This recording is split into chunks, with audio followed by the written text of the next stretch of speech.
ఎకరం 835 కోట్లు. ఎస్, మీరు విన్నది నిజమే. ముంబైలో పరిస్థితి ఇప్పుడు ఇలాగే ఉంది. హైదరాబాద్ నగరం మరో ముంబై కాబోతుందా? రియల్ ఎస్టేట్ వ్యాపారం జోరుగా సాగే ముంబైలాగే హైదరాబాద్ కోకాపేట ప్రాంతంలో ఎకరం 100 కోట్ల రూపాయలకు పైగా పలికింది. నేను ఇప్పుడు హైదరాబాద్ నగరంలోనే అత్యంత ఖరీదైన భూమిలో ఉన్నాను.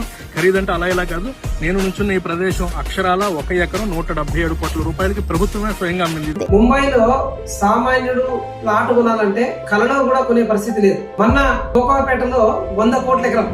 కోకాపేటలో నేను కూడా ఒకప్పుడు రియల్ ఎస్టేట్ వ్యాపారం చేసి 8 లక్షల నుంచి 12 లక్షలు కొనుక్కున్న భూములు. కానీ అదే కోకాపేటలో ఈ రోజు 100 కోట్లు, ఓ రోజు 14 కోట్లు అయింది, ఇప్పుడు 100 కోట్లు అయింది. నిన్న కుక్కడపల్లిలో 2,89,000 గజం.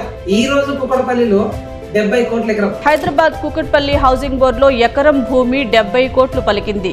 రేపు మీరున్న ఇంటి దగ్గర 50 కోట్ల ఎకరం. నెక్స్ట్ డే ఈ ఏరియా పనికి రాదు, డెవలప్ కాదు, ఇక్కడ ప్లాట్ కొనాల్సిన అవసరం లేదన్న దగ్గర 30 కోట్ల ఎకరం. కూకట్పల్లి ఎక్కడ? కూకట్పల్లి, అమీర్పేట్, ఈఎస్ఐ, ఎర్రగడ్డ మధ్యలో అడవి. ఎక్కడో కూకట్పల్లి. అసలు కూకట్పల్లి మనుషులు ఉంటారా?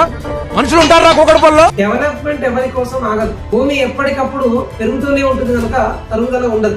This is called magic of real estate. Invest now, tomorrow is too late. ఈ రోజే మీరు అడుగులేయండి, మంచి నిర్ణయం తీసుకోండి, మీ బంగారు భవిష్యత్తుని నిర్మించుకోండి. Good luck.